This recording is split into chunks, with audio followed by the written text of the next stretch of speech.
Hello, beautiful community. It's good to be back with you um, after a slight health-related break. Let's do today Kupiansk and then concentrate on Putin's counter-revolutionary Valdai speech that he just gave, and we'll just make a few remarks at the end about the silly Margot Simonyan suggestion that Russia should do a nuclear explosion over Siberia. Kupiansk. I don't know what the death toll is as we're watching this. It's over 50. I think as I record this. 3 things.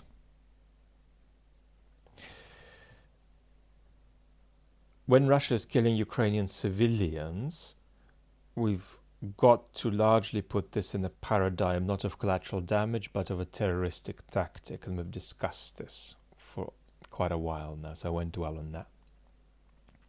Number 2, on Kupiansk district, numbers matter. And I've said this many times, and I'm going to get tired of saying this, and here is why. This is not a mathematical point. If you lose your life, that matters. Beyond words, it matters. But if you lose your life and somebody else loses their life, right? That matters double. From a political point of view, that matters double.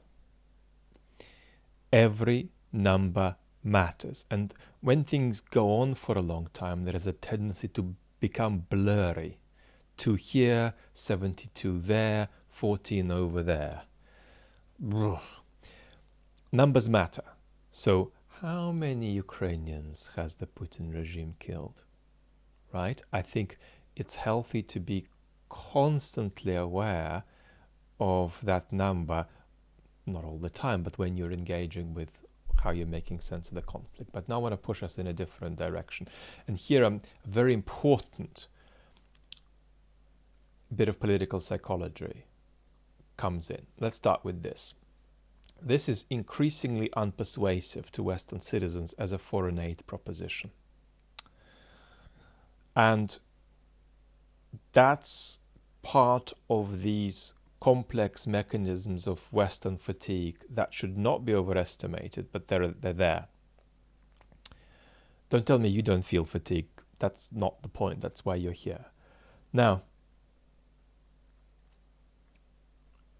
it's increasingly important to cast this war in terms of US national interest, not in terms of humanitarian assistance, not in terms of atrocity prevention, not in terms of Ukrainian sovereignty. That's very important too, but it's got to be both. And where do you start is the question. And you start with how Putin is a problem for all of us, not just for Ukraine. That's important. Not just as a political strategy, it happens to be true. In explanatory terms about this war, and we'll see that when we talk about Putin's Valdai speech shortly.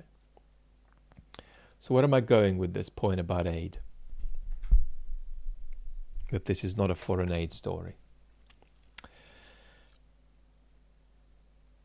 Confronting atrocities should not be confused with confronting pictures of atrocities. This is very important. People who confront atrocities in life do react viscerally. But pictures of atrocities in of themselves do not generate a definitive visceral moral reaction. They need a narrative. Because if it's not the real thing, but pictures of the real thing, then it can go in one of several different directions. It can go toward positive moral engagement. It can go just as easily toward blaming the victims. It can go just as easily toward a kind of species of moral disgust. Well, I'm not going to get involved with those ghastly bits of the world where people going about their day in the village are now lying on the ground with bits of them blown off. I'm not going to engage with that. That's a bit of the world where something is morally disastrous. It's not part of my world. A kind of moral disgust is just as natural as engagement, which says, this matters. What can I do to stop it? So, enough. Putin's Valdai speech.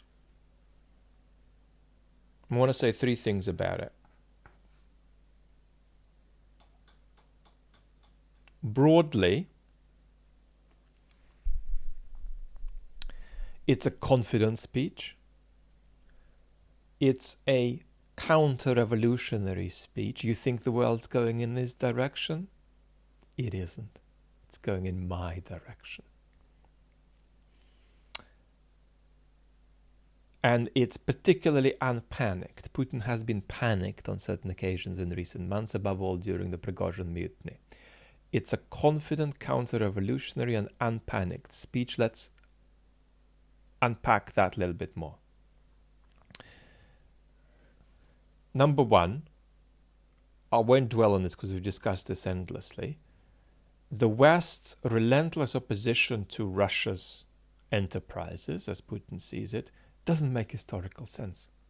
I mean, you can do it for a bit, but how long are you going to do it? Where is it going to lead in the end? That opposition doesn't look like a win for the West down the line from Putin's point of view. So very important. We've discussed how Putin sees in the form of dogma the medium-term fruitlessness of the West's position here.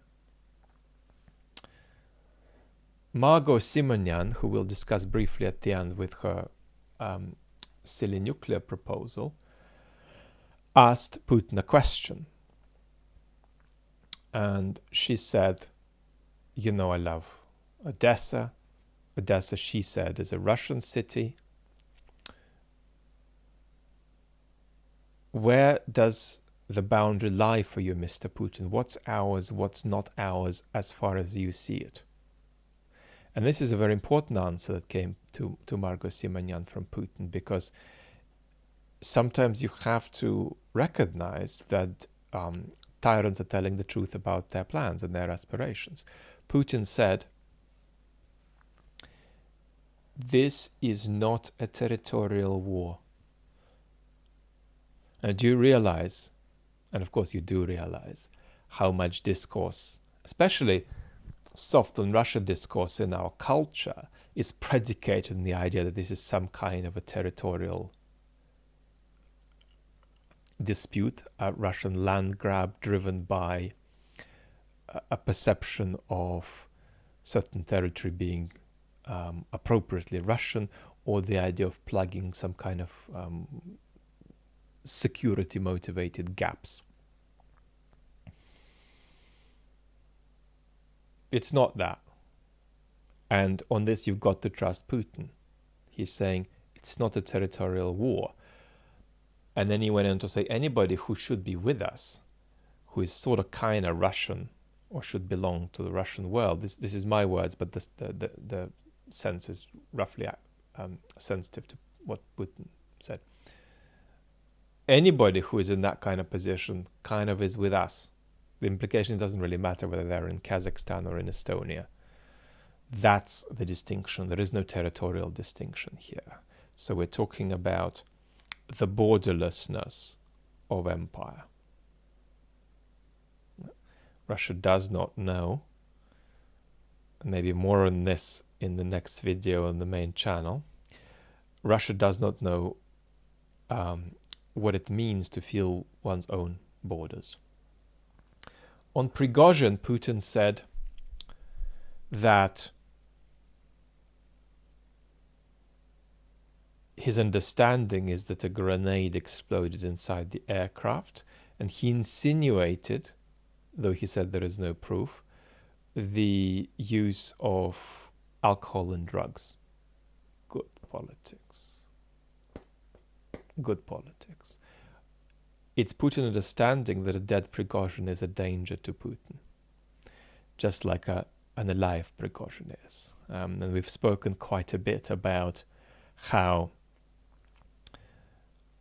Prigozhin isn't going to go away posthumously, actually. He is going to be both a puck in various kinds of conflicts on the Russian space, but also a generator of conflict in his own right. So Putin knows that, and he wants to depoliticize Prigozhin's legacy. Good politics. And looking at some of the recent political developments in the United States or in the UK, that is just better politics than anything that you get out of these countries at the level of political formidableness. Now, our difference is that Putin is a delusional tyrant who has no institutional checks and balances. Our inferior political actors are operating within various kinds of institutional balances. But you have to acknowledge political formidableness where you see it. You shouldn't be delusional about your enemies.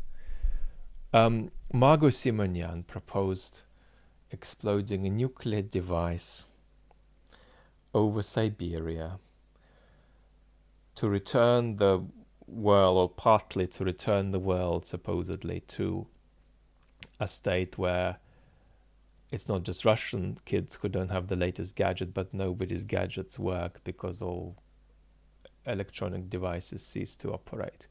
So she's clearly got exceptional expertise in physics. And we'll put all of that aside and just talk psychology here. What is she doing?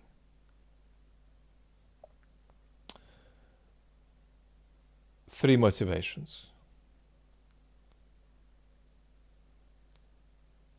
They're related. Entrepreneurialism in this, in the competition in the Russian propaganda discourse. Indirectly, there is fear in the background, in my view. Fear that Ukraine might take a couple of people out from that propaganda gang. When people are jumpy, the propagandists are jumpy. And then there is simply a pragmatic need to stand out against the level of background noise that is already utterly deranged. I mean, we've discussed this in the last video on the main channel. There's nuclear discourse is getting out of control. So what have you got to say? So that's what came out. Now, what's in it for us? What should we take away from it? I think that we should forget Margot Simonyan and think of people closer to Putin than her. And realize that conversations of equivalent levels of silliness and fetishism have taken place, are taking place, will continue to take place in Putin's inner circle. And that kind of nuttiness isn't inconsequential in such a formless regime. It can make a difference here or there to what actually happens in the world. So Ukraine and the world are to a slight extent hostage to this wash of nuttiness that certainly played a part in bringing about this war in Feb 2022. Lots of love. Talk very soon.